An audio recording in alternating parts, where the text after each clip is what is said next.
We all came out together. We were all supposed to go home together. It didn't happen.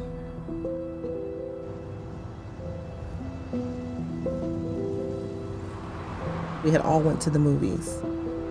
We get to the corner of 15th and Ridgewood, and there's another car just sitting there. When you a kid and you going to do your first mission, you got some kids in the front and in the back with pistols, and we all feeling like adrenaline surging through our bodies, but nobody's really talking because we know what we're going to do. We hear a car's tires screech out. We could hear the car revving next to us all the way down 15. You scared, but you ain't scared. As a kid, you don't know what these feelings are, but you know that when the car stops and we say, there they go, we shooting. Everybody shoot. We did that every night. You know that it's gunshots. And the car is just constantly right next to us, and it's just shot after shot after shot after shot. We end up crashing.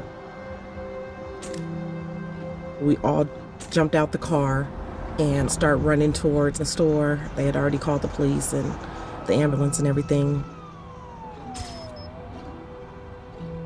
Derek was asking, where's Corey? Where's Corey? And we're like, he's right behind us. He's right behind us. And so he ran back down to the crash site. He was trying to get Corey out the car.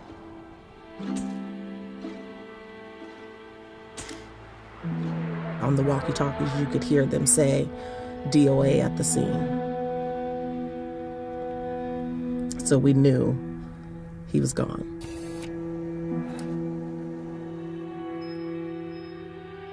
Prosecutors say Kimani Carter pulled the trigger on his assault rifle. The four defendants belonged to a gang and fired on the innocent victims in the other car early that Saturday morning because they thought they were members of a rival gang. They were not. My incident happened May 24th, and I got arrested May 27th, 1997. I was 18 years, 2 months old.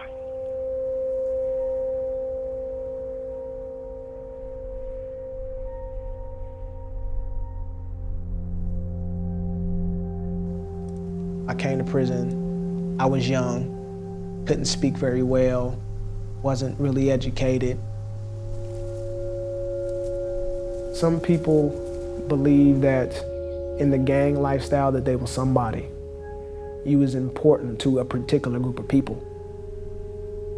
They would rather be an important tyrant than an average citizen.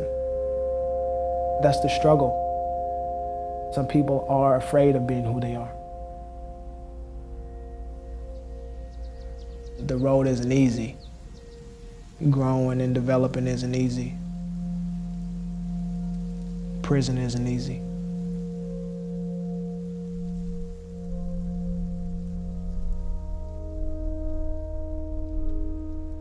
My name's Kimani Carter, and I'm currently serving a life sentence for a gang-related drive-by that happened 9 years ago.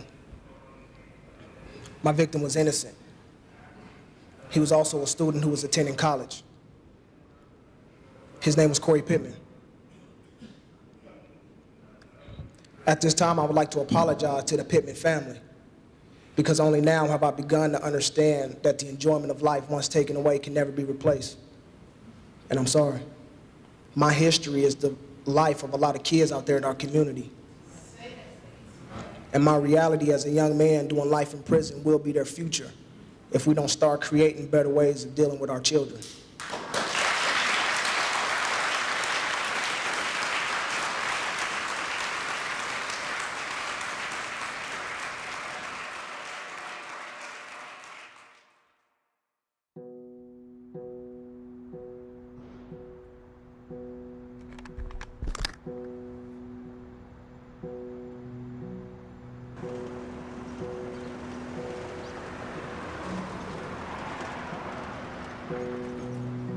All right, yeah. This the block. This the block. 23rd, banging. There go the cameras filming.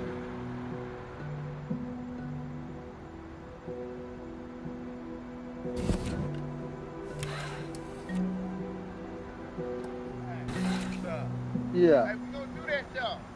Yep. What's up tonight though, Law? Yeah. All right, Don. You going to that thing? Super Crip. I ain't fucking with it. Use a super motherfucking Crip.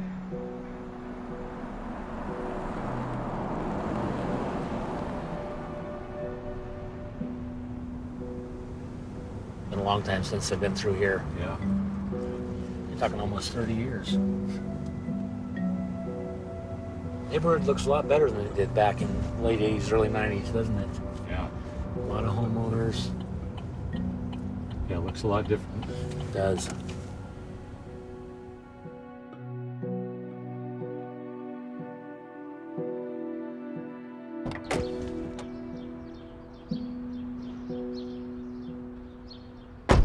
We spend most of our hours up here after dark, too. And the streets would just be crawling.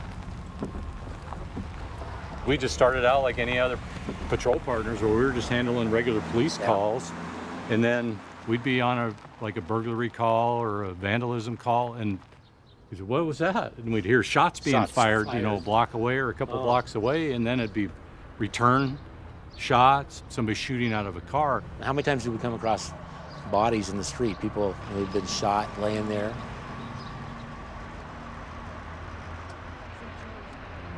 I moved here in August of 1980 from the Detroit area. The football coach that I had, he told me about it. I'd never heard of it before. He made it sound like heaven, coming to the great Northwest, the peaceful Northwest. I was a young lawyer starting a practice, so I was doing domestic, contract law, real estate law.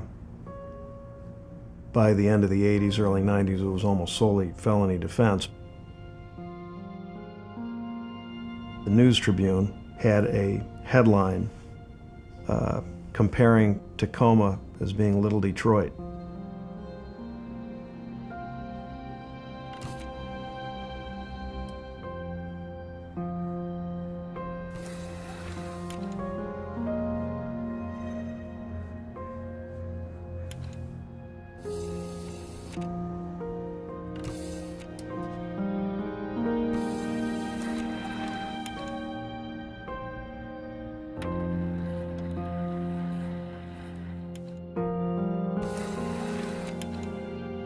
Very young kids, it seems, were getting involved in horrendous violence 20 to 30 years ago. I think there's no question that the Kitchen Crips from LA came up here and seeded this area. These niggas came and took over blocks, quarters I lived on all my life. Blue ruled anywhere from Orchard all the way down to the hilltop. And then you had these other guys who was kind of scary and they wore red. They had that on the east side. So red and blue didn't mix in California and didn't mix in Tacoma, Washington.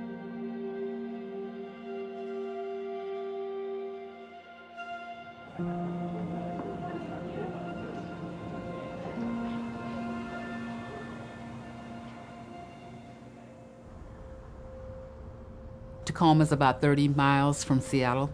Many of the African American and other folks that have come to this region after the 40s, after World War II, a large influx of people came. Many people came through Fort Lewis and settled in close proximity to Tacoma.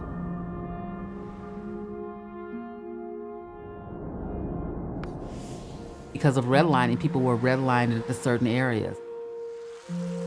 The hilltop in those areas is where black people were concentrated at that time after World War II. Tacoma is no different from any place else in this country in terms of how people are relegated to that bottom rung if they are poor or if they are of color. There were so many of our children affected during the late 80s, early 90s. If you were around the age of 11, 12, 13 during that time, you were affected by this.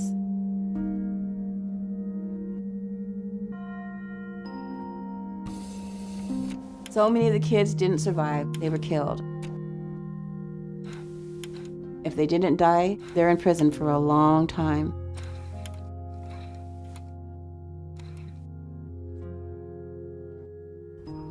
The Hilltop area was already a poverty-stricken neighborhood. And then when you throw prostitution on that, throw gangs on that, throw crack cocaine on top of all that, these kids, they are a product of the environment that they were pushed into.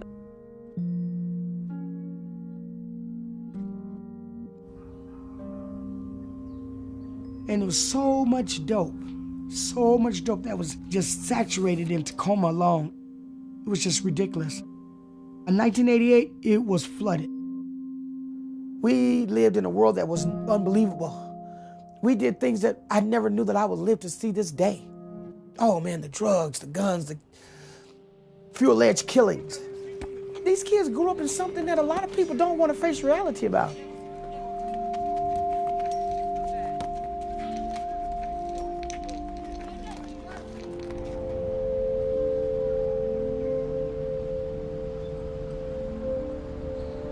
I've been doing this for about 20-something years, running the streets up here,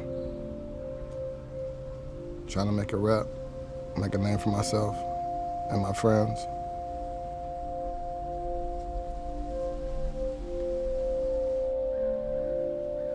I don't know, it's kind of really hard talking about this because there's a lot of emotions involved in this. I lost a lot of good friends and I met some really good friends in this, you know.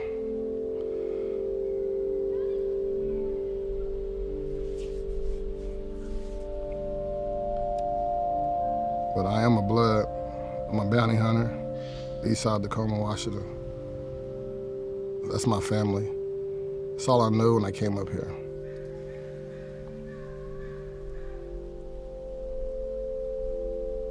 This is where I felt alive at. Wait to hear news about a rival gang at the mall or at the bowling alley, and we'll go up there just to, you know, get a gangbang. That's what we was doing.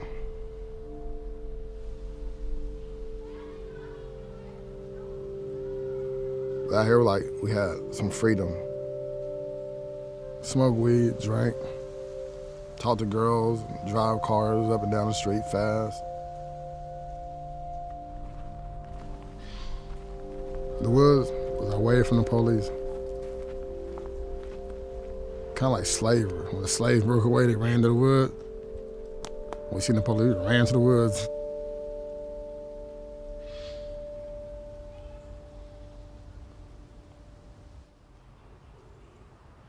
Oh, come on.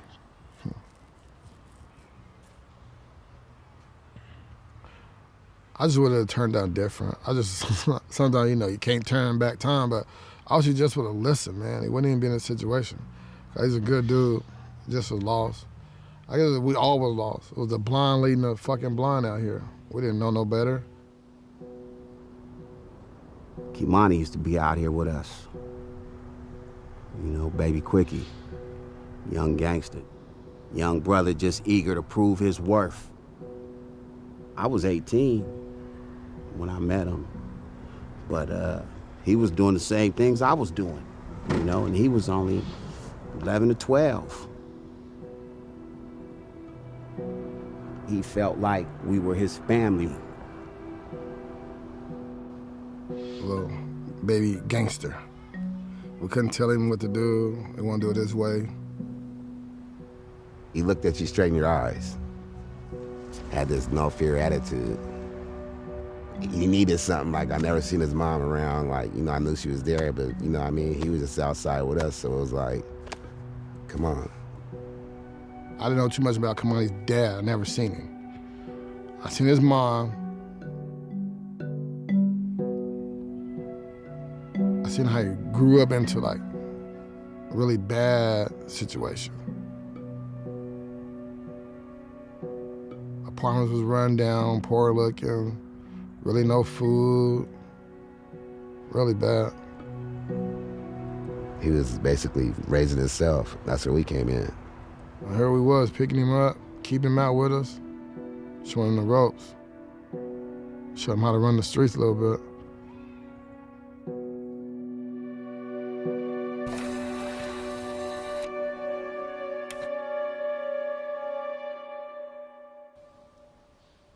Hold his pistol. Hold his pistol. All right, now here you go. Here's your pistol. Now you got your pistol. Keep it on you. I don't know. There's a saying, no love among thieves. Well, we had love among our thieves. We all loved each other. We looked out for each other. You know, it wasn't all like a lot of people make it up to be. It was just a group of older guys who let you hang around. And they almost kind of treated you like a peer of theirs. If they was smoking cigarettes, they would hand you a cigarette. If they was drinking alcohol, they would let you sip on some alcohol. They paid attention, right? They really kind of genuinely cared. And it may have been in subtle ways, right? Handing you a few dollars, giving you a nickname, so to speak. But, you know, I think that for young kids, those are meaningful moments. We wanted to be like the OGs who'd been to prison, came home. They got the respect because they went to prison. That's it. They went to prison and we wanted to be like them. All my friends is either in prison now, forever, or dead. So I dug this old relic out. I wasn't certain I could find it. And it was actually down at the FBI office. I dug it out of there. But this thing, it's got to date back to 88, 89. Yeah. We were educating ourselves. There were so many kids out here running as gang members that we started keeping a notebook on them, and we started getting pictures. And they found out we had it, and they all wanted to see it. Some of them come up and say, my face isn't in there. They'd pose for a photograph. Those were all the original kids that were recruited and taught how to be gang members by the LA gangs. They were smart, they were natural leaders. The other kids looked up to them and listened to them. They could all do math in their head. You know, they all thought they were stupid or whatever because they hadn't finished school, but they knew how many ounces were in a pound, how many 8 balls you could get out of an ounce, how much money they should get back, how much they were owed. They were sharp. Little guys, they had to be 10 or 12 now.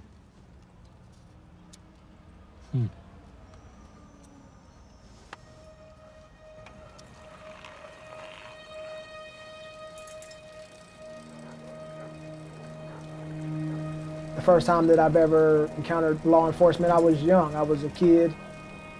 I ended up running away from home.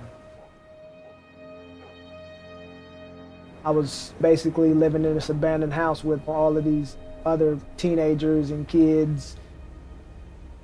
One morning I was riding my little bike because I was cutting through the house because the house was kind of like a shortcut, you know, to the next block. I seen some police in the backyard. This woman police officer who then drew down on me, telling me don't move or she was gonna shoot.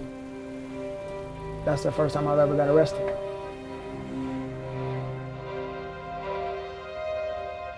Instead of taking me home, they took me to juvenile.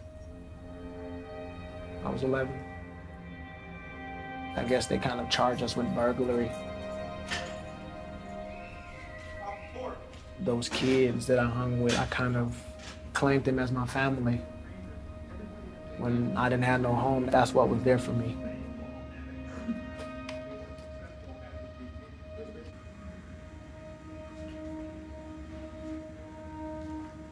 Every single time I went to juvenile, I always met somebody who did something different. I'm talking about I ain't never met none of you kids before in my life, but all of a sudden I meet with Said, and Said's talking about how he's in here for possession of crack cocaine. You know what I'm saying? And he was making $200 and $300. Paperboy is no longer in my mind. Jeff is selling guns. Now what you guys are doing is you just fueling my imagination because you guys are all my age.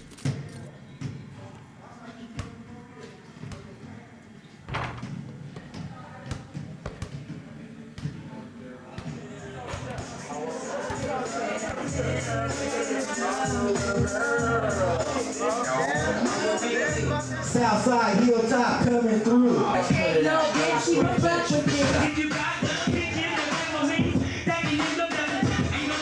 I'm on the block, just trying to set my motherfucking stack of rocks. That's how I get paid. Niggas not trying to gang bang, not trying to dope slang, just trying to have the same thing as the motherfucking white folks in the motherfucking suburbs, man. Just trying to get my grip, nigga. They want to. We were shut out economically.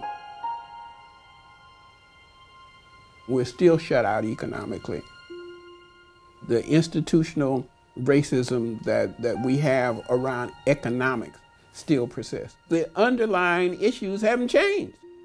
Disparities with education, with employment, with healthcare, with transportation, with housing. Oh, let's look at drugs. Let's look at gangs. Let's just look at violence. Those are outcomes. Those are not inputs. The inputs are the disparities that lead to that. In America, money speaks. Money makes policy. Money decides who makes money off of drugs and whose communities are devastated. It is systemic. Are we really saying to ourselves in this country that money is more important than any other thing on earth? And how to get it, and who you get it from, and injustice, and all that other stuff is just, this system is a son of a bitch.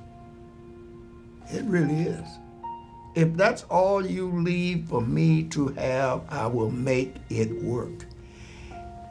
When they was killing the hogs for white folks, you know, while I'm your slave, I ate what you had left.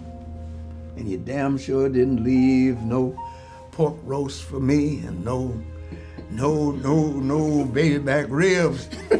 You know, I got the snout, the feet, the ears, the tail, the guts, good chitlins.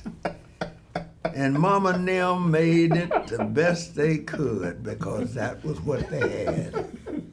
If you leave them to drugs, alcohol, criminal activity to make a living, they're gonna make a living. Take them to church. Take them to church, Carl. Oh, yeah.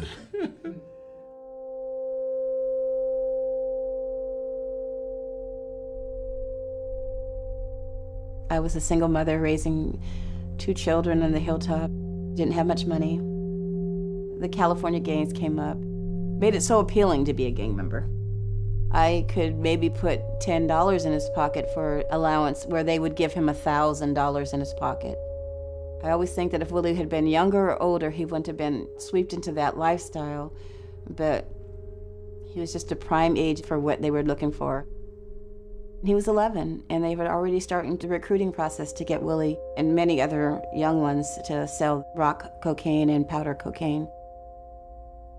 One time, he told me that he wasn't going to go to school, and I told him, oh, you're going to school today.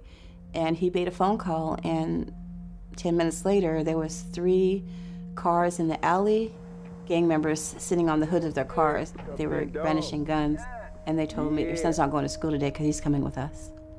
They took him. I felt so helpless, like, how do I fight this? Calling the police, they didn't care. I said it was his choice. That's when it took off, and that's when it got so violent. A lot of kids running around wild. I lost about like 30 friends at this time, but we really didn't end up knowing how many lives it affected and how bad it would end up being.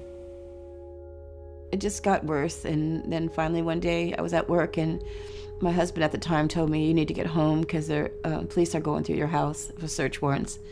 And when I got home, they said, your son crossed the line this time, and we got him for murder. That's when Willie was 17. At 18, they sentenced him to 100 years in prison.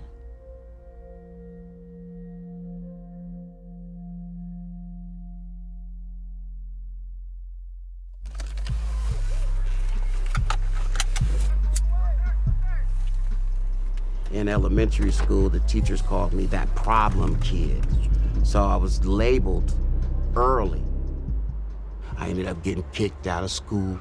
I was, 16, 17, and 18. Those should have been my graduation high school years, but instead, I'm on the streets, selling crack, gang banging, and thinking that I wasn't gonna make the C-21.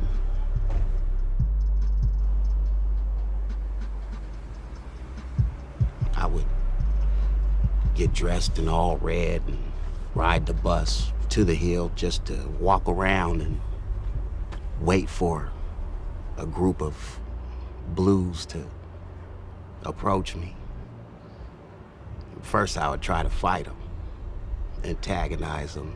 I'd walk in the middle of them, and then I'd pull out that thing and watch them scatter when I'd boom, boom, watch them run like roaches. Then I got addicted to being feared. My mom was here trying to be the disciplinarian and the breadwinner, but she didn't have no help. I rebelled against her, but it wasn't her fault. We were in this together, and that's what I should have known then.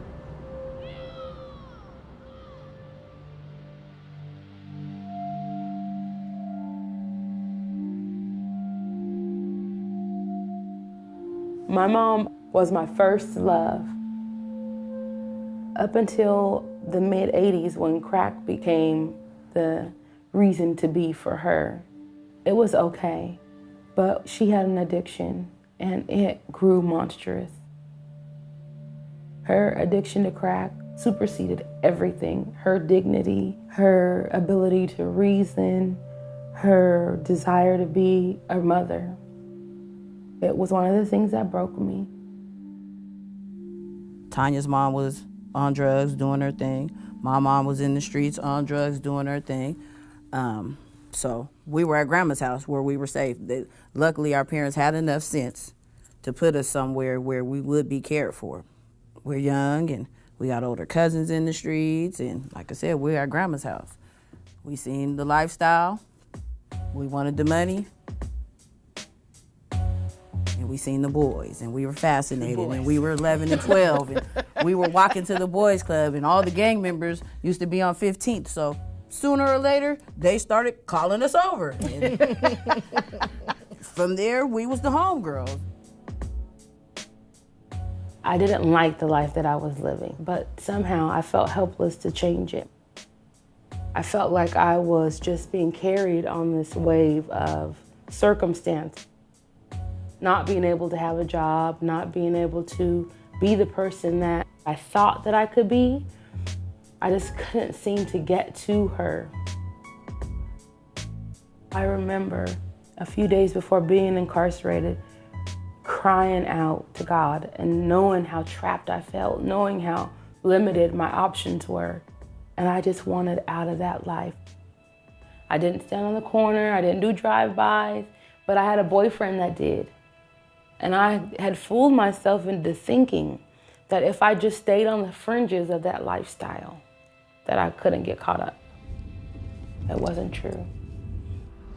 When they started rounding up the usual suspects, and I was one, my boyfriend was one, all my protestations of innocence, they just fell on deaf ears.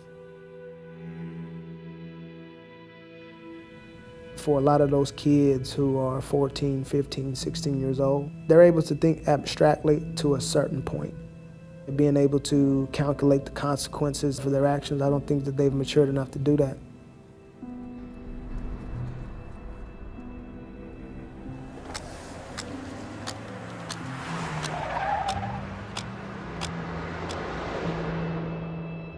My homeboy fight, I fight. If he shoot, I shoot. What he do, I do. It's my brother. I don't leave him behind. You die, I guess we both die. It's one thing to be able to study a subject, but it's another thing to be the subject. There's just some things in life that can't be taught. You know what I'm saying? They have to be lived to be understood. Being 14 and 15 years old, riding around with a gun, just hoping for that opportunity to really prove that I am somebody. It's not like you're out there trying to get a job, trying to stay truthful to yourself and that you're gonna finish high school and all those different types of stuff. It didn't work that way. You know what I'm saying? Because the pressure that you was feeling in order to have to be able to take care of yourself as a young man, you know what I'm saying, was now to where the school and the future, we're not even thinking about those things no more, man. I'm 15 years old. I'm not in school no more. We hustling, that is it. You know what I'm saying? We're getting it by any means. You know what I'm saying? We got guns now. We're willing to take anything from anybody else because we wanted it.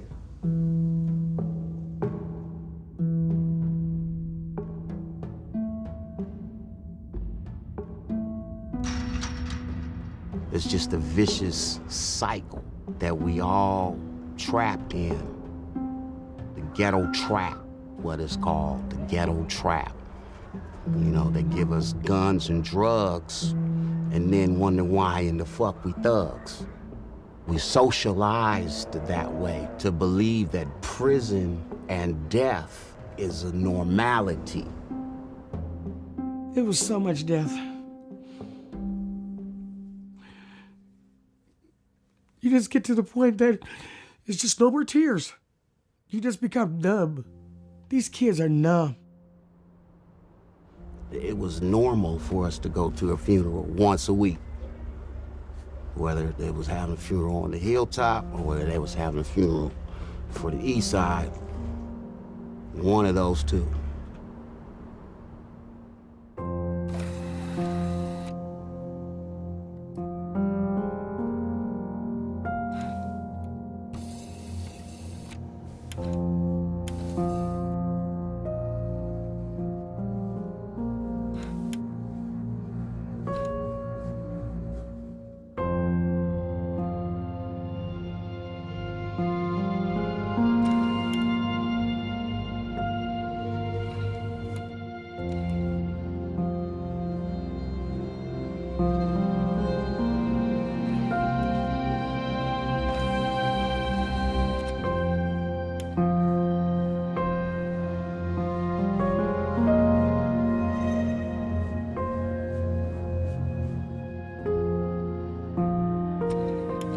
The carnage that was on the hilltop, and I'll say it reached its peak late 80s, early 90s, was unthinkable.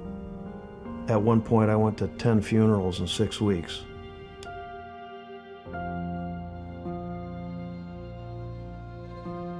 I'm one lawyer. In 1994, I had 8 murder cases. Things were spiraling wildly out of control in this town.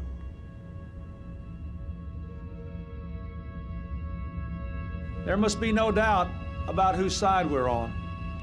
People who commit crimes should be caught, convicted, and punished. The savings will be used to put 100,000 police officers on the street, a 20% increase. It will be used to build prisons to keep 100,000 violent criminals off the street. You will be put away and put away for good. 3 strikes and you are out. In 1993, Washington State was the first state in the nation to implement the 3 strikes policy and make it okay to put people in prison and throw away the key. There are many people who have rehabilitated their lives who could be contributing to our young people, to our families, and that door has been slammed shut in Washington State. We are still one of only 16 states that does not have the parole system. What's interesting about Washington State is really reflective of what's interesting about the whole country. This country is based on fear. When you have a country that is based on or that has grown out of colonization and slavery, people don't rest easy. That's why everyone needs to be armed in this country to protect what they have, because what they have was stolen. May not talk about it, may not admit it, but it's there, whether you are on the red or on the blue, whatever side it is, no one sleeps easy in this country. Mr. Speaker, I simply want to say... Legislators have an inherent conflict of interest. The number one objective of any legislature is to get reelected. How do you get reelected? It's really easy. Pound your podium and say I'm tough on crime. Of the children who have been killed, the victims of violence. The public is fed up. And that means more prison time. We have a greater percentage of our population in prison right now than any society in the history of Western civilization. And we have this high and mighty attitude about ourselves. I want you to imagine that as much as 60 to 70 cents out of every tax dollar in my county goes toward criminal justice. It is a horrendous waste of resources. If you don't care about people, it's a horrendous waste of resources on the profit and loss sheet. It's very, very easy to instigate fear.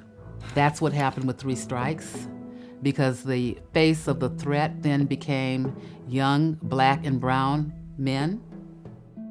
We need to take these people on. They are often connected to big drug cartels. They are not just gangs of kids anymore. They are often the kinds of kids that are called super predators. No conscience, no empathy. We can talk about why they ended up that way, but first we have to bring them to heel. And the president has asked the FBI to launch a very concerted effort against gangs everywhere. John and I were picked to go to the FBI task force. They were forming a task force to work gangs. We met with the drug czar privately. As you go around the country, you see in communities everywhere people who are no longer willing to hide in their houses. This is our hill. All we want them to know is go buy your drugs in Puyallup or Lakewood. Don't come here. You've got to take a stand. But are willing, with leadership and with involvement from the police and direction from the police, willing to take to the streets. He wanted to know why we were having success with our federal task force, because they'd set them up all over the country and not all of them were kicking ass like we were, and he wanted to know why. John and I knew the gang members from working the streets, and so we kind of knew who they should be targeting.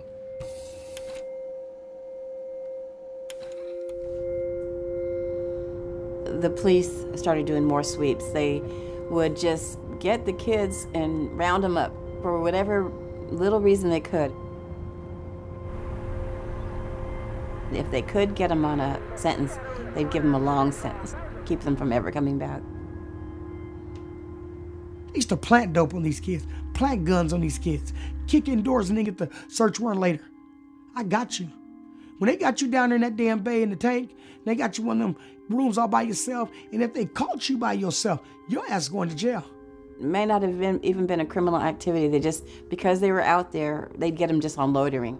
If I was walking to the corner store, and I saw a house a little further up that I thought looked nice, so I wanted to walk by it, and the police saw me, they would say to me, what you doing here? You don't live around here. This house is not what you're loitering on your lawn. The narrative that we keep hearing is that there are people who are entitled to be here, even though folks know that this is not anybody's, it's not their land. So that narrative of being entitled and really protecting that is really what drives a lot. But we as a country don't want to uncover that. It's too painful. Given a race-based country such as we are, the people that really are impacted are the poorest and the blackest.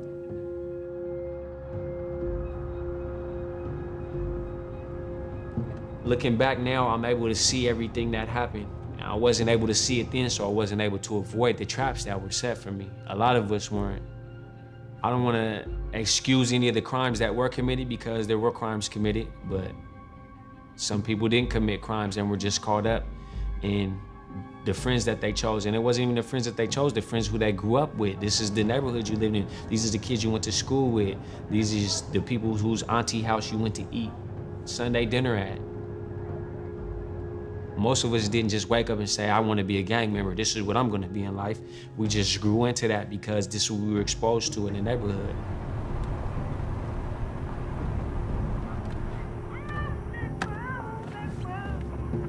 In the last part of my career, I had the best job in the Tacoma Police Department.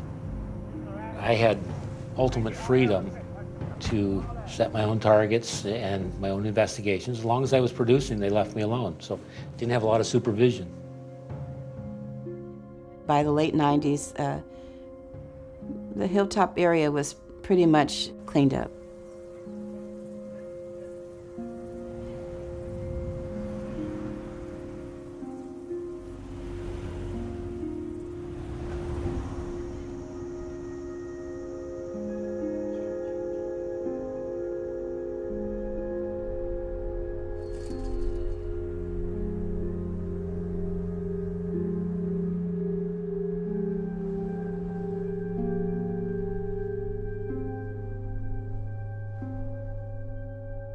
I got convicted of aggravated murder,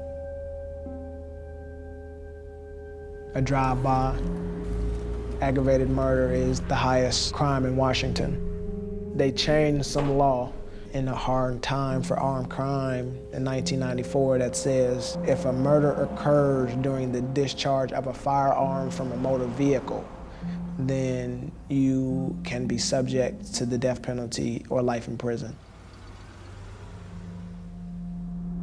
If I would have got sentenced to first-degree murder, I probably would have had 27 years. Since the murder occurred during the discharge of a firearm from a motor vehicle, I got 777 years.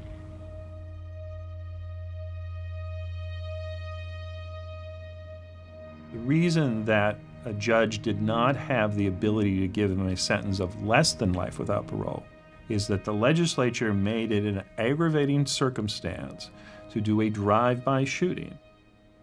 Because he shot impulsively, without knowing who was in the other car, but out of a car, only one punishment was appropriate. That law was passed because mostly white legislators viewed it as worse for gang members to shoot from a car.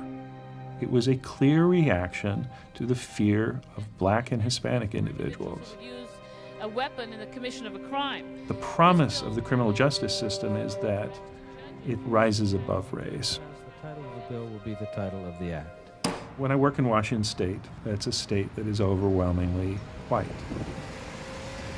That's not true when I go into a prison. The criminal justice system remains broken by the influence of race.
Lose your sense of humanity, your sense of privacy.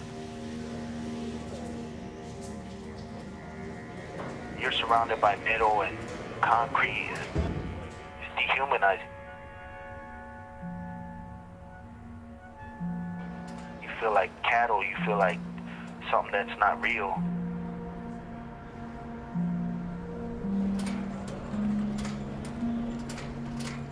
They strip you down and search you. It's a roller coaster on your emotional well-being. You get put in a cell, 8x10 cell with people that you don't know, you never met, you don't know what they're there for, what they're about. It's a deprivation to your senses. It's hard to explain. You're away from everything that you know. I could not conceive of my life taking place within the walls that I saw around me. We're going to give you 3 meals a day. We're going to give you a cement slab or a steel slab to sleep on, and that's basically it. There is no rehabilitation. There's no repairing. prison as a socializing force, a total institution, does it work? By and large, no. People learn to become antisocial. It's not designed to help anybody grow. Officers make sure that you understand that you are a prisoner. When you find yourself in contact with them, they tend to look down as a way of not giving you eye contact. For a lot of prisoners, it kind of makes them internalize that you're nobody.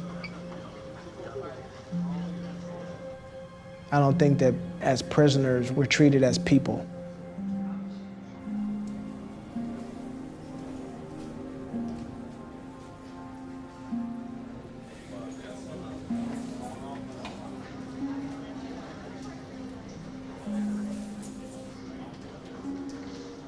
There's a lot of us that are here and we're just existing within the system.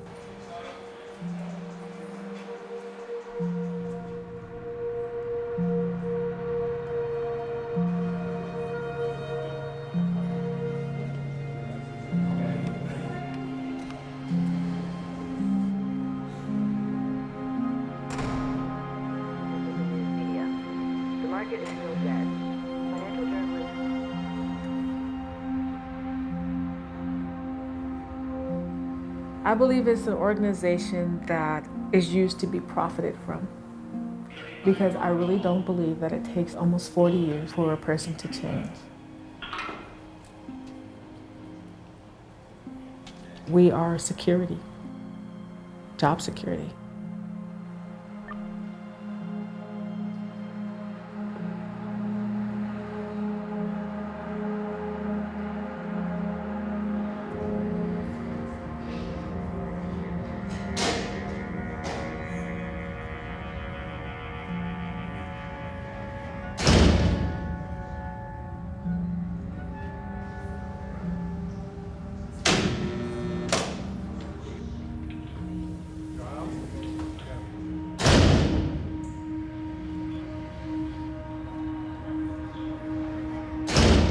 When that white man put them handcuffs on you, it's all over.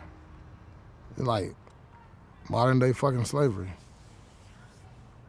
You know what I mean? And to get out of that, you gotta educate yourself.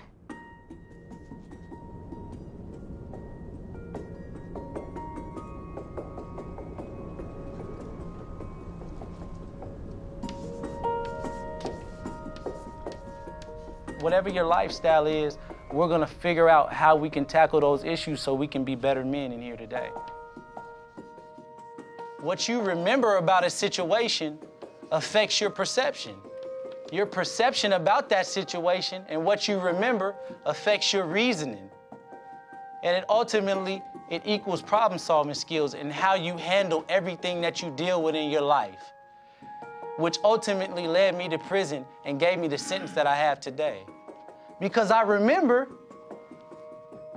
nobody was there for me, so I don't need nobody. So my perception says, look out for yourself.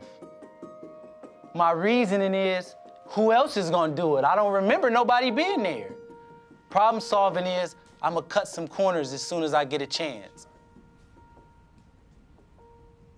This is all of us. This ain't, you know what I mean? This is all of us. We're all here, we're all in prison.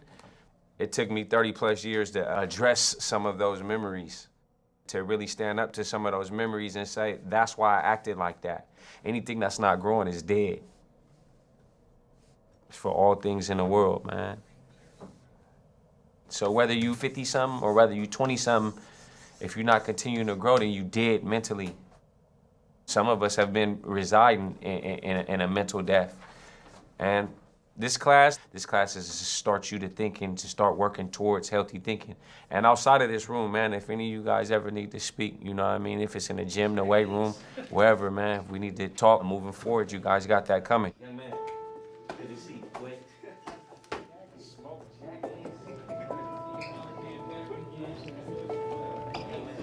In this country, education is about getting credentialed so that you can get a job and make money.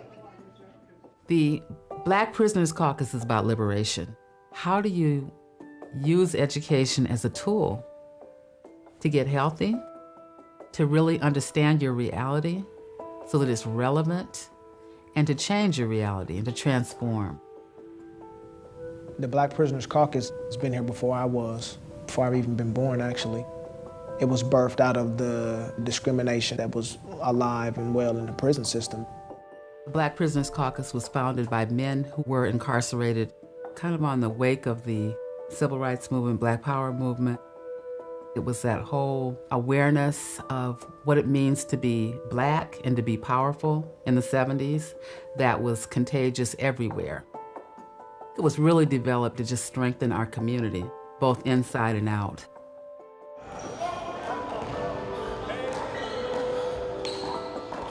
I'd always see people in prison that I didn't want to end up like. Older men who kind of acted like I did. I didn't want to be the 40-year-old gang member. But I started to see certain individuals in prison that held themselves to a different standard. Dudes who were well-spoken, educated, dudes that was able to achieve things on their own since they've been incarcerated. And I think that these were some of the things that kind of motivated me. That's kind of one of the things that helped me transform, was being able to see that it was possible. To have a conversation with him and not get a... I heard the stories, and I was inspired by the stories of the work that they were doing to support the men that were coming in and to do work to keep people from coming in. The Black Prisoner Caucus Summits were originally put together as a way to bring policymakers, politicians into the prison to really understand the prisoner's perspective. Summits are an opportunity for as many as 150 people from community come into the prison. The men organize these summits, very similar to a conference that you would have in the community. Usually they'll have either a topic or multiple topics that they focus on that day. Juveniles are becoming highly criminalized. The term used for these highly criminalized juveniles was super predator. I used to be a young dude sitting in this room, and they used to be talking about stuff that I didn't have no clue about. You know what I'm saying? Politics, policies, legislators. And I used to hear people speak about these different type of things. I used to hate not knowing. Institutional racism. I used to hate watching CNN and see these guys talking about politics and have no clue about what they was talking about, but knowing that these decisions were affecting my life somehow. And I would say that is kind of one of the things that sent me on my quest. I wanted to learn. I think that the opportunities with the Black Prisoners Caucus, with my interaction with free people, I'm able to really internalize that I'm not an offender, I'm not a prisoner, I'm just a man who happens to be in prison. One of the things that the Black Prisoners Caucus says is that they may be absent from community, but they're still a part of community. Seeing people come from the outside every single week who cared about us, you know what I'm saying, who let us know that we were still part of the community. I'll always remember Mary, she said, if we planned on returning back to the community how we came in here, then we might as well stay in here.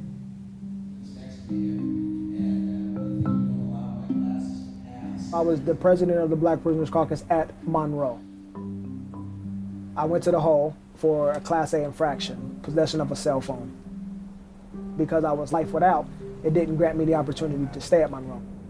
I got shipped to Column Bay.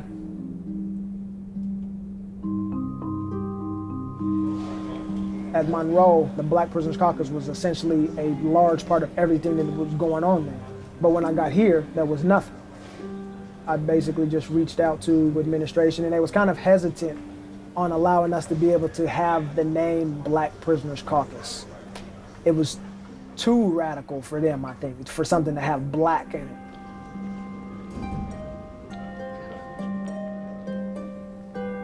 I just reinforced that the Black Prisoners Caucus has a long, productive history within the Department of Corrections.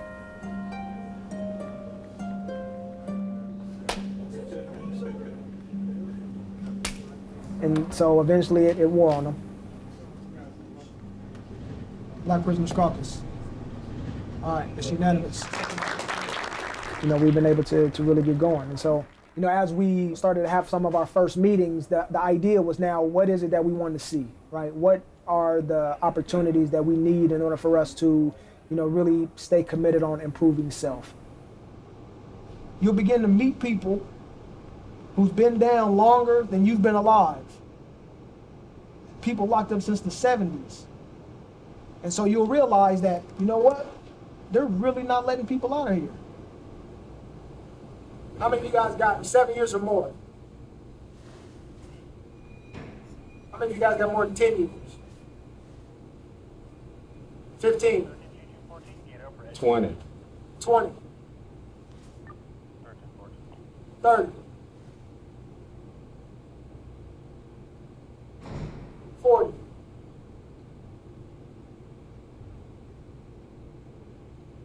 That's a lot of black fathers from the home, man, that's gone. That's a lot of missing husbands, that's a lot of missing sons. Not only do you have to make a commitment, but you have to make a choice. If I still want to continue living the life that got me here, or I want to try living a better life, right? We can never become somebody different, but we can become a better version of who we are.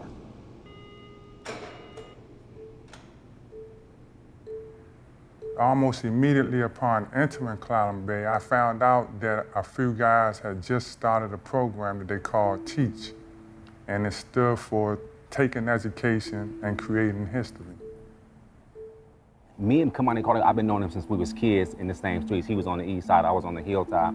So we was really rivals back then, but when he came here, I seen him and he was involved with BPC and he wanted to start a Teach program. He came up with the idea, we was like, okay, let's do it. There were several of us who were at Clallam Bay who had a lot of time to do in prison, and we weren't being allowed to attend education classes. The priority for our education department is those individuals with 7 years or less on their sentence. So if you have more than 7 years, which a lot of people do, you don't get a chance to get an education. We wanted to get professors to be able to come out here, but we was too far.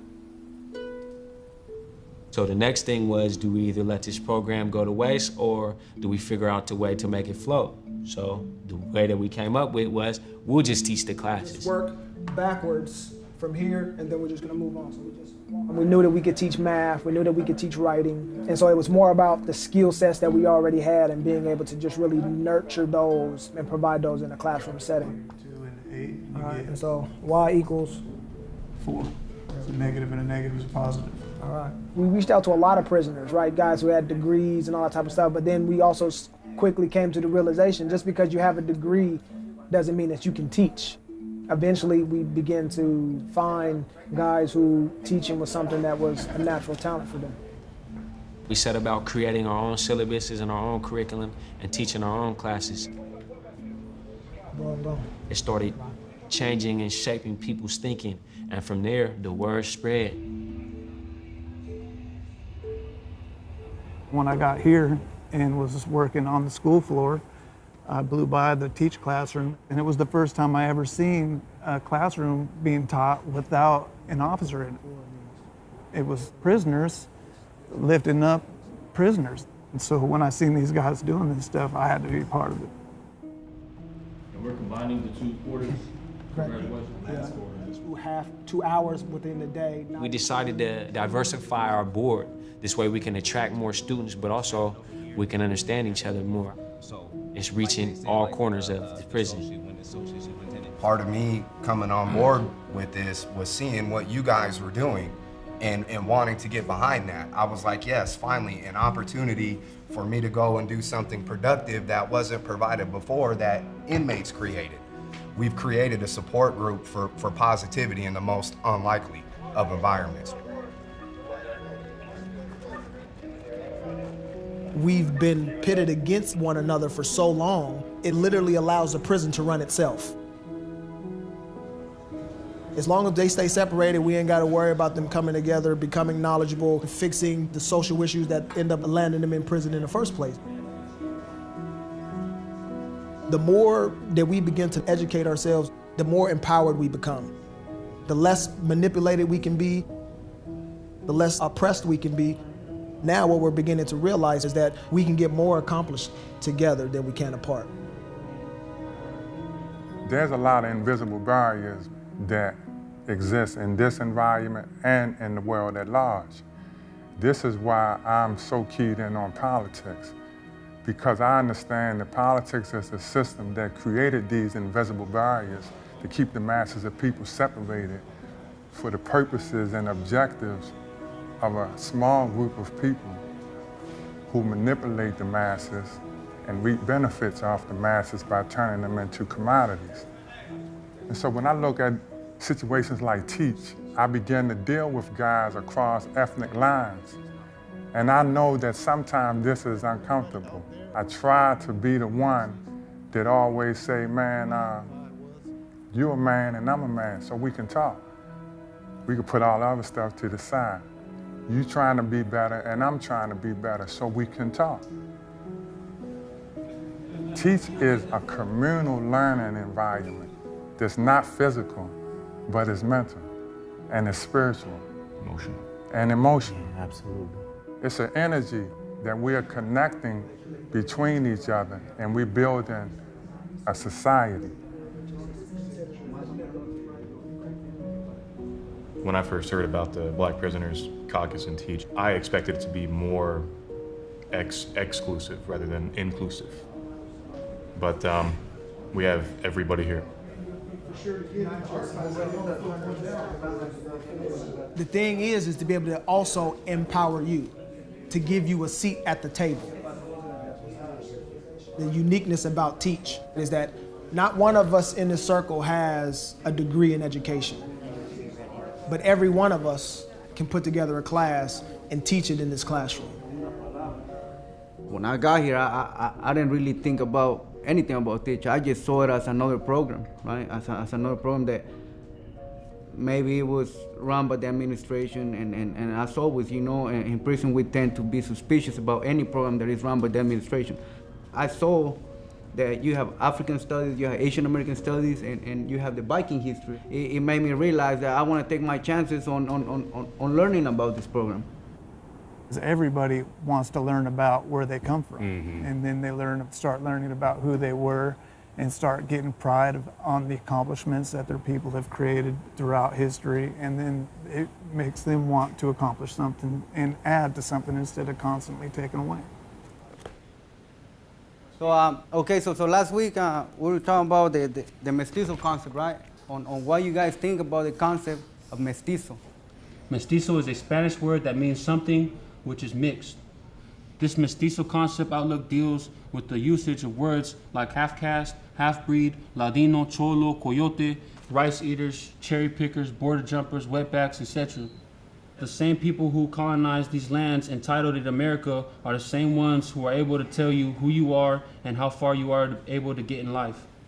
How can we go about erasing this from our minds, right? And all these descriptions that take away some part of our identity, right? Sometimes they don't truly describe who we are. How can we... Growing up in school, I never really learned anything other than slavery about myself. It made me feel unattached to school. It made me not want to go to school anymore.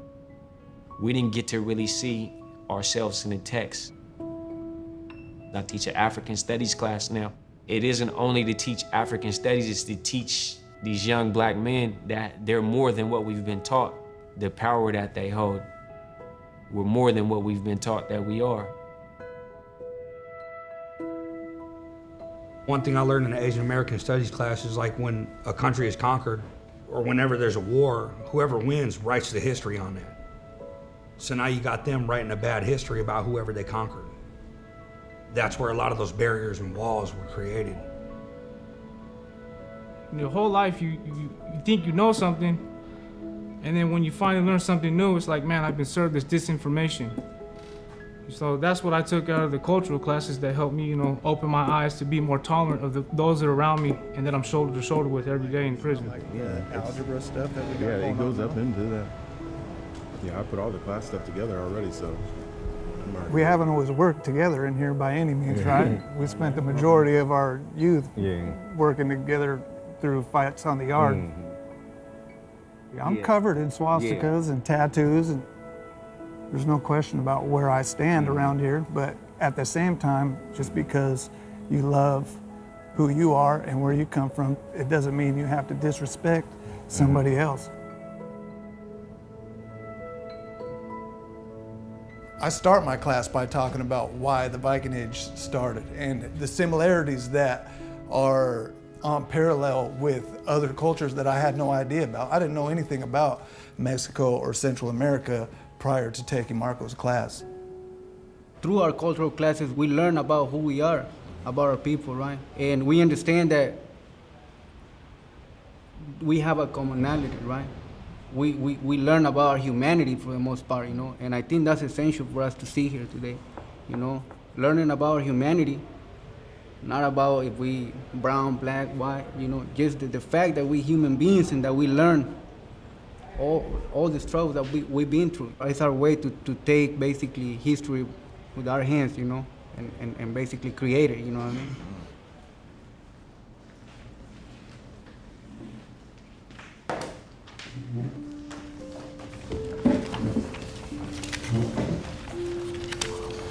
What's up, fellas? What's going on, man? Come on. 14 students in a math class right now. We got 14 in the Partners in Parenting course. We got a full 16 for Healthy Thinking. We got a full 16 for African Studies. College prep writing is gonna be on Thursday morning. It got about 13 students in it right now. The political science class is full, has a full roster. And Anger, stress management, Wednesday evening. Stress and anger management is gonna be on Wednesday evening. We got the Asian American Studies course. It has, I believe, 12 students in it. The Mesoamerican class is full also. Soap carving is also full. Your class, I got the change that you wanted to make. I turned that in for you today. When I come up here to teach every day, I have to check myself continually because at times I feel free. It does something for my soul to be able to interact with people of a different ethnicity. Had we been in a different environment, we would never talk. And for us to be able to transcend this cage that we're in order to reach people and actually make a difference, it reminds me every day that I have a chance. I don't believe that the walls can chain my potential and my purpose. We dare say that a lot of the answers that people in society are seeking will be found in prison. We've caused pain, but we caused pain primarily because we was in pain. And so every day that we get up, we face a challenge. You know, how I'm gonna do today? What am I gonna do today? I'm gonna try to be better today than I was yesterday. And it ain't about being better than anybody, it's being better than I was. And so we take this mentality, we take this thought process, and we start having conversation with guys who never had these type of conversations, talking about things that once were taboo in different circles and letting it be known that we can transform our reality because we transforming how we think. Most of our board members are lifers, and most of them have created a reputation for themselves around here that isn't all that sparkling in the eyes of the administration. But the new kids that come in that are ready for battle, that earn their stripes, we're the guys that they would look up to. There's a kid right now who's probably 19 or 20 years old who, when he first came into this unit, he was ready for a battle, ready for war. And when he came and asked, what's up, what's going on, you know, with the thug mentality and the attitude, it was like, this is what we're on. This is what we're doing. And if you look at him 2 months into him being here, he's over there at a table studying right now. He's doing that on his own because he sees what example we've set. They leave the class teachers. I want them to go disperse all the information that they can to the other young brothers. We're trying to give back to the kids that still got a chance at going to the streets and still can be productive citizens. The administration, like, they like this, like, they're happy for this because it helps them. This environment is nowhere near as violent as it has been. When we first started teaching, they was kind of skeptical. They was like, hold on, we don't know what you guys are doing up here. We want to make sure you guys are doing this. But then after they seen all the work we've been doing and all the stuff we've been accomplishing, it's like, okay, this is serious. This is real. This is helping. This is something good. So that's what we've been doing, huh, Chad? Yeah, see, I couldn't have did that about 10 years ago.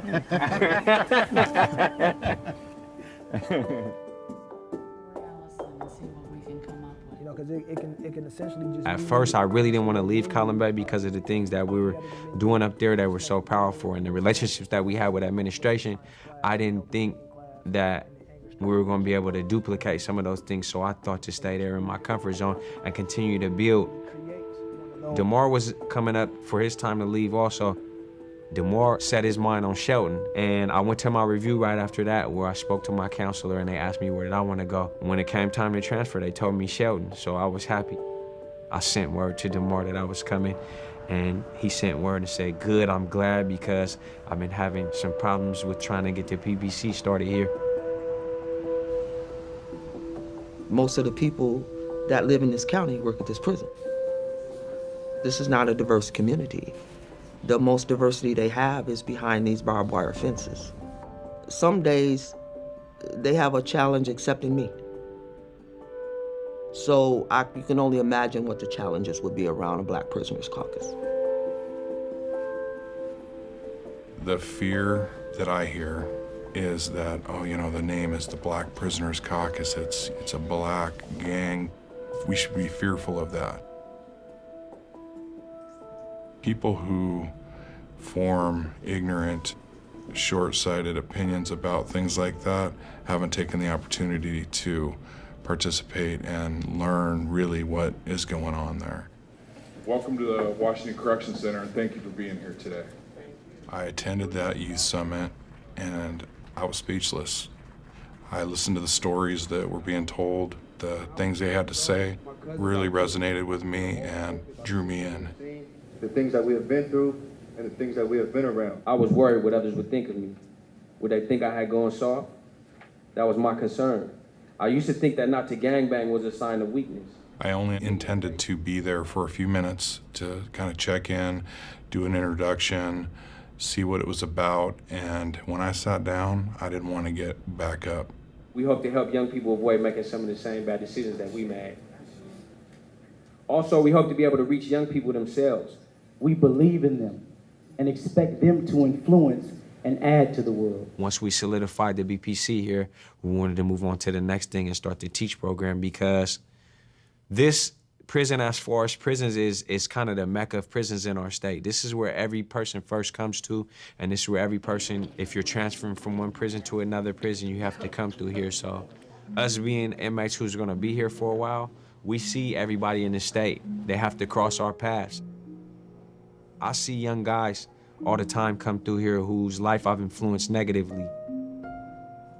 That's something that I've had to live with, working towards having a positive influence on those generations now. It gives me a way to undo some of the wrongs that I've done in the past. It's amazing to see people share, right? Because as men, we talk about being strong, you know what I mean? Everybody wants to be strong, man, but you know, we might be physically strong, but you know, are we emotionally weak? Usually I don't talk a lot. As you can see, I usually listen and just listen. But right now I'm trying to learn that it's good to talk, to speak with somebody. It's really, yeah. Thank you. Yeah. Observing is a huge part of this class also, man. Sometimes you might not speak every time, but just the fact that you're in here at your age, working on it, man, I commend you. We don't have spaces in which we can truly be ourselves. And for you not to truly be your real self, man, you rob yourself every day. We gotta have places where we can come talk about. You gotta have that in the world. Everybody wants to grow, man. You know, even the people that tell you that they don't, the reason why they're saying that is they're probably afraid. You know, especially in a place like this. I thought I was untouchable. I thought I'll never wind up back in prison again. I'm tired of thinking like that. You know, I got 7 kids. I got 6 daughters and 1 boy. I want to get out and I want to show that, you know what, I can be that father that you all deserve. My son got incarcerated here, and I learned what my biggest fear was. And it goes back into what D had on the board about memory. One of my son's great friends is Charles Pouncey, and he said, your son used to say he wished he could come to prison just so he could be with you.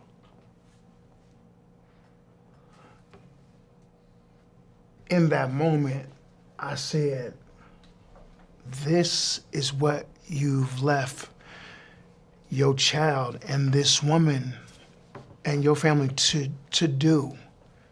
They say, you said if you ain't thinking, it's dead.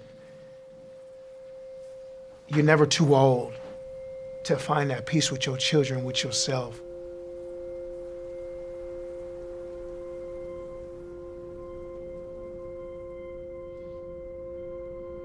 This prison is what me and Demore like to always call a blank canvas and a beautiful landscape.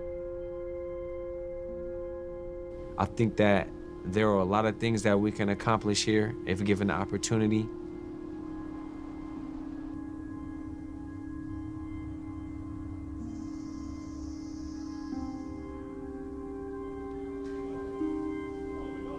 Everybody's watching everything they do. Everywhere they go, everywhere they gather, they have to really, really, really be above board to make this happen. They have to worry about being put in a hole. They have to worry about being moved to another prison, depending on how hard they push. They don't want to be too vocal because they don't want to be signaled out as a security risk, because they're being vocal about something that they want to learn. They can move them at any time. They could be just rolled up and moved to another facility at any time for any reason. There's nothing I can say or do about it. I'm pretty sure they still doubting us all the way up to this point. But you can't argue with our results. That's the thing that you can't argue with. Cameras in every classroom. As soon as we got a classroom, cameras start coming up in here. You know what I'm saying? Because it was like, okay, well, we got to see exactly what's happening. But that's good. Not only put a camera up in here, you can come and sit in our classroom and you can learn too.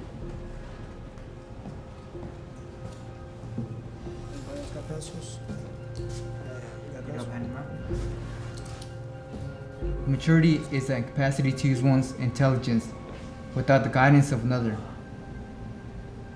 What Kant is conveying is that no one, not even a monarch, government can impede enlightenment of the public. That's what I got. Okay. Huh? I thought it was a difficult read. I thought it was a difficult read, but I mean, that's what I grasped from it, and I don't know if I'm right or wrong, but that's just my... Right, and it's not about right or wrong, it's about interpretation. No one can say if your interpretation is wrong. We don't have Immanuel Kant here to be able to ask him, what did you mean by this? And you'll have English scholars, literary scholars who will try to explain to you what somebody who lived 200, 300 years ago literally meant when they don't know. What am I gathering from this? And at the end of the day, that's all that really matters is what you're gathering, right? Because there's a lot of people here who are under the idea that we are kind of exceeding our boundaries as prisoners. If somebody is lying to you, if somebody is...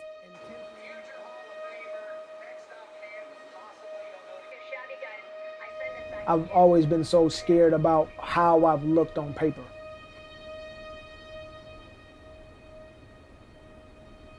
The death of Corey, how him being a young college kid and me being just, some little hoodlum from Tacoma, how anybody would be able to kind of see the person that I've become or my humanity. That's something that's always been a fear of mine. Nobody would really ever give me a chance.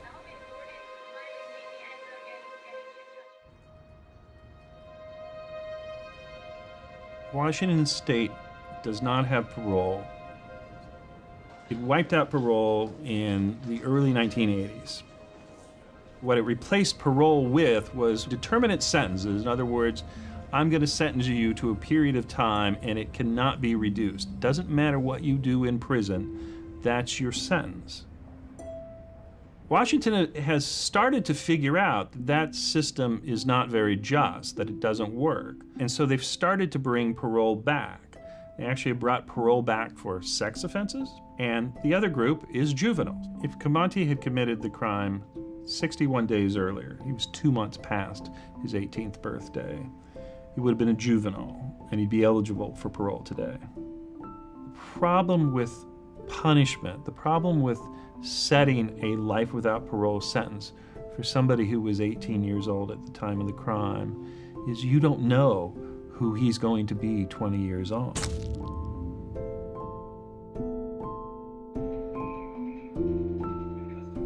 It was never really something that I was intending to do. After a while, I just got curious, right? Because there was a lot of people who was actually going home through clemency. The first thing I did is I kind of started writing letters to some attorneys about, what was the possibilities. Within a week, he sent me a letter and told me to call him. He said that doing my clemency would be something that he would be willing to do. That was probably the first good news that I'd probably ever heard in my whole time being down, right?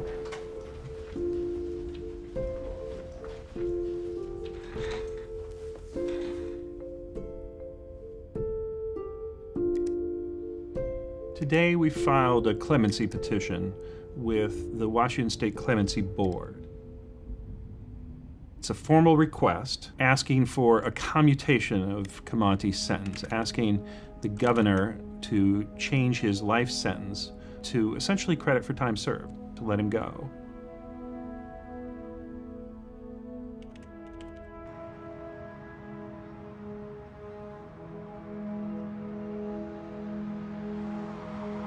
I had different family members that had been to prison and seen him, even some that went and spoke with him. Different people would tell me, oh, he's changing, he's trying to be a better person. At that point, I really wasn't ready to accept that.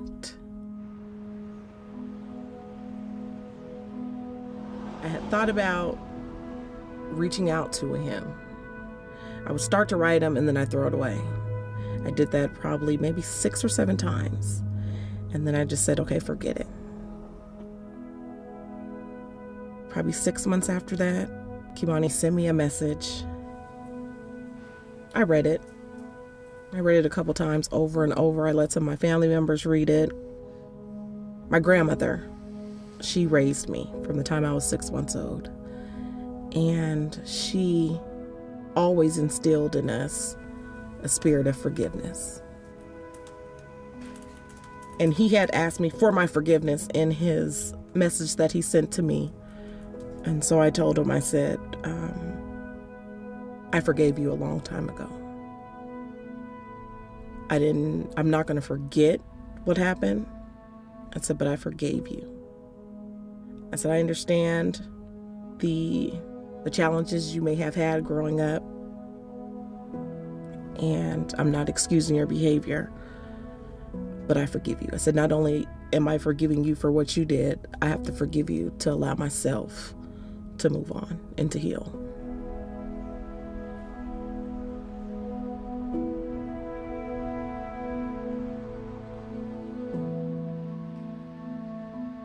While Willie was in prison, his daughter was murdered. She was 3.5 years old when she was murdered. The lady that beat my granddaughter to death, I've forgiven her. She didn't have the tools to be a mother. She grew up in such a violent atmosphere and was in a gang when she was 11. And so when she had my granddaughter, she wasn't capable of showing love, or she didn't know how. And so in an angry, drug-addicted rage, she beat my granddaughter to death. And I'll always miss Zanaya. Zanaya would be 23 years old now. But I want her to have a second chance, because I feel like she never had a chance. I remember when I was in Olympia fighting for this bill, I was a mother trying to fight for her son and fight for people to get out on parole. But all these victims came in. And I thought, well, I've been a victim too, And I thought, you know what? Maybe next time we go to fight for this bill, I'll be a victim supporting the bill. Well, they go up and say, I'm a victim and I am against this bill. I'm a victim and I'm for this bill. We are in this dichotomous, you're either a victim or you're a perpetrator. It's not true. Victims are perpetrators, perpetrators are victims. And we have to get to a place where we understand we're all victims of this system. I've had a son who was murdered. And I have a family that had different ideas about what justice meant and what they wanted to come out of that process. And I think that had I not had the experience that I'd had with the Black Prisoners Caucus over 20 years, I may or may not have had the same feeling about that, but I was able to immediately forgive. It requires that we look historically, we contextualize what has happened so that it's not just I did something to you or you did something to me. There's other environmental things that are pushing our behavior, impacting our behavior. Each of us has the capacity, the unfortunate capacity, to do terrible things if the wrong set of circumstances are presented. We need to get to a place in this country where people can atone for their actions and where the hand of forgiveness can be extended.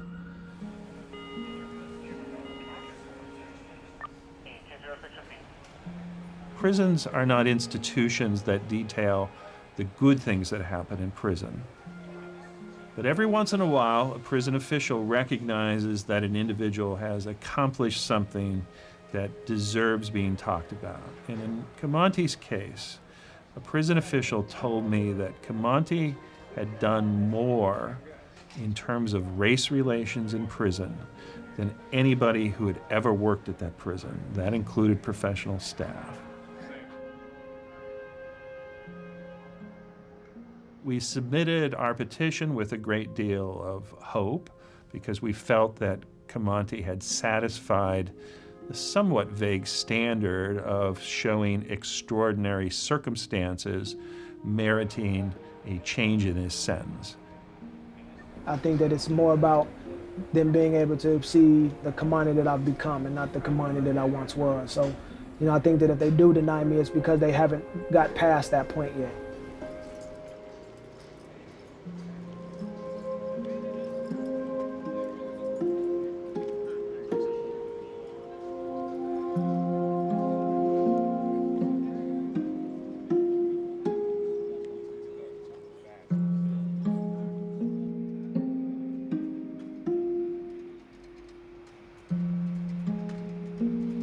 A prepaid call. You will not be charged for this call. This call is from an inmate at Clallam Bay Correction Center. This call will be recorded and monitored. If you wish to block any future calls of this nature, dial 7 now. To accept this call, press 5 now. To decline this call, hang. Thank you.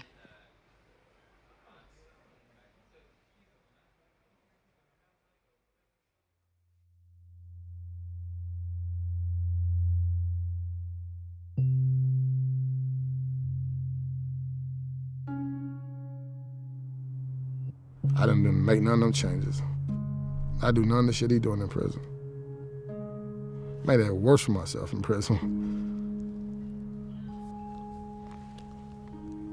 I made it worse for myself.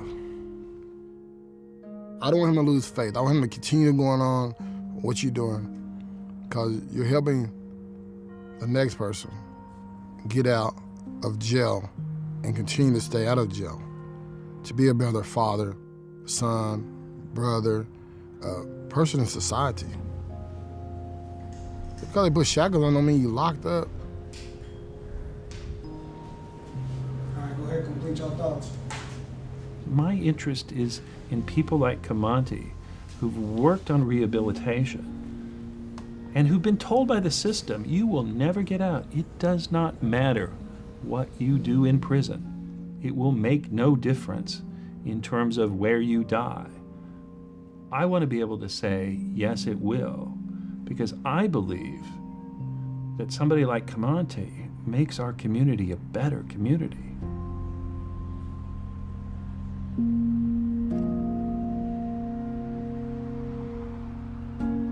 This and this, that, this, they're all the same, just in different stages of ripeness. So this one is, yes. So that one's really, really right. And there are some that turn purple, those are just different varieties. I was released in June. I was at work release until November 5th. During that time I worked, went to school. And now I am still on monetary community custody, and I live with my family. I'm just trying to figure it out. You know, I came back to Tacoma, to the hilltop, and when I came back, the vibe was different. The sense of ownership was different. I had a story for almost every street on that hill.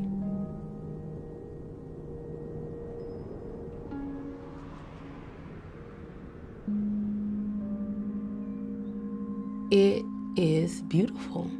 It's on top of a very nice hill, and it overlooks Commencement Bay, all of downtown. It has ease of access, and it has quality homes. And for so long, it was just Tacoma's pariah, and now it's its darling, and it pisses me off. In some ways, it is worse, but it looks prettier, and white people feel more comfortable. And there's a bike shop and a cafe.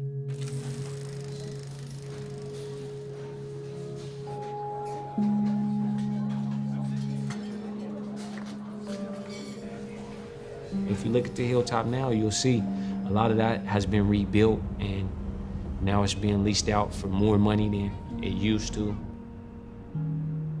I understand now that it was bigger than just us. We presented law enforcement with an easy target so they could kill two birds in one stone. And a lot of us end up paying a large price for it.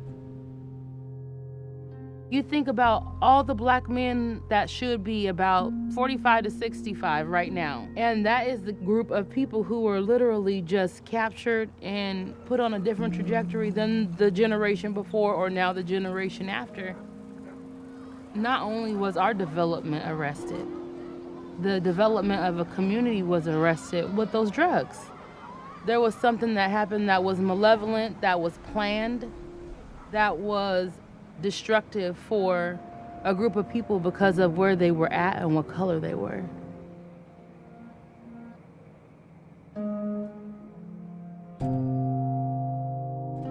Free will isn't so free, or it's not equitable.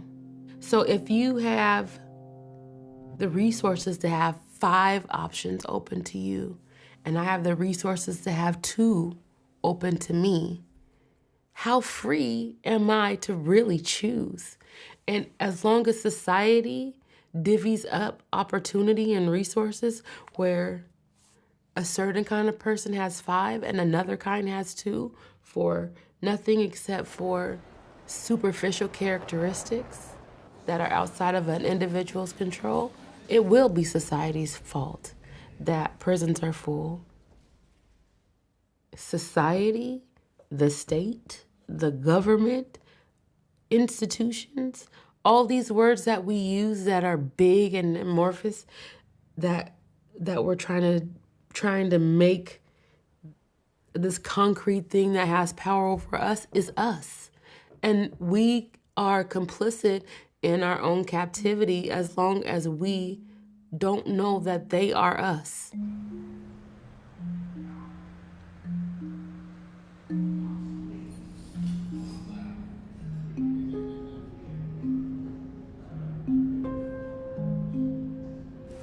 I was just thinking about this word, right? When we get to talk about justice, right? What is justice, right?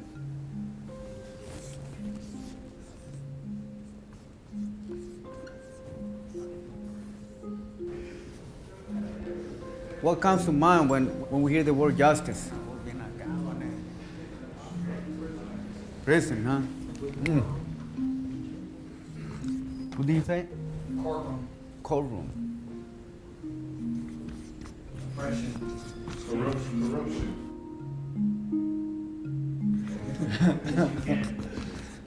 Okay, what's the other? Corruption, courtroom, prison. Oppression. oppression. Oh.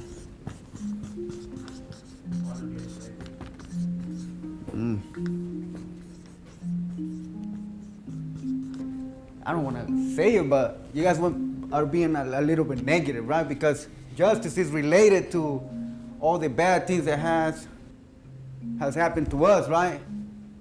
So yeah, of course we go with the negative, right? Because of all the things that, I mean, courtroom. We all been in a courtroom. Most of us have negative experiences when it comes to justice. To the justice system, yes. Right?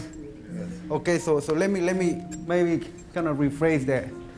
When I think of justice, I think this classroom right here and teach, right, in general, with all the classes, is doing each other justice, right? Because at some point in life, there was something that was missing from ourselves, the opportunity that we never had, right? So by us kind of teaching each other something new, something that can empower us, I think it's doing each other justice.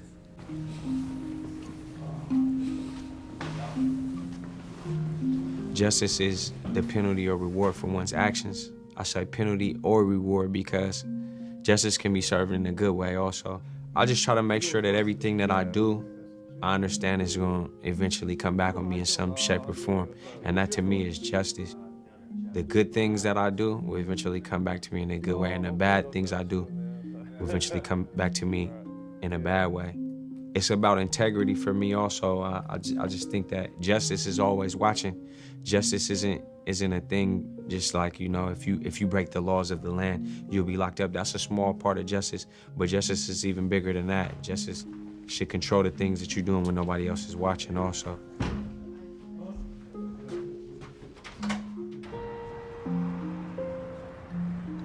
What is justice? It's a question I think about a lot because I don't see it all the time. And I see injustice a great deal. Injustice is arbitrariness. Injustice is discrimination based on race.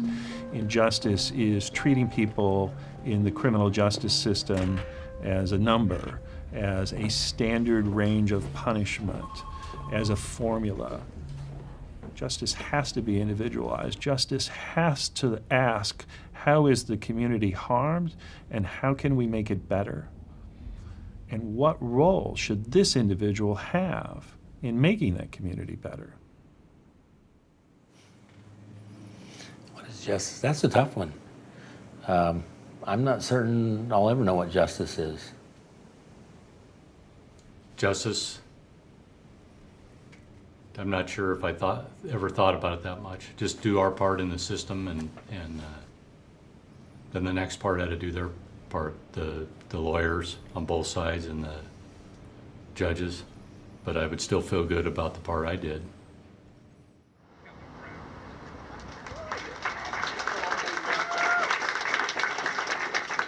This is not about a prison education program. And to be very clear, it is not about the Department of Corrections at all. They just geographically happen to be oppressed there. They could be oppressed anywhere else in the community. It's a trip because we got some class issues going on. There are many of us who do not believe that people who are in prison can have the answers to our problems.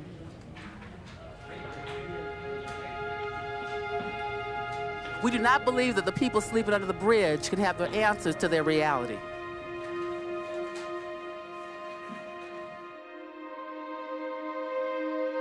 Because we have people with PhDs and master's degrees who then have been certified to do that work. And they have been doing it over and over and over and over and over again. I'm in a system where we've had a 10-year plan that has now turned into a 20-year plan, and they just changed the name, and it's game. Those brothers know game. So for all of the classes that we've offered this summer, we can't wait just for people in prison. Aaron's children have the solutions to our problems. And what we will do in 10 years, if we don't attend to this, we'll be visiting I'm not going to put that on your babies, but it's really the truth. Don't think it's not true.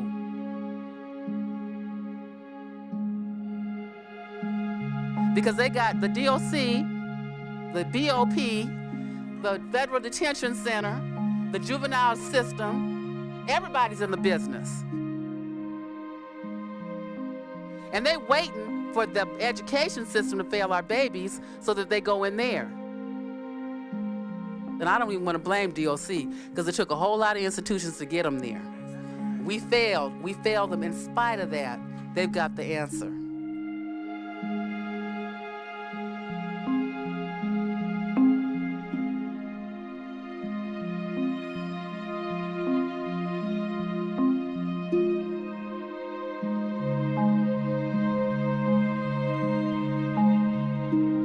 That's that spirit that slavery did not kill.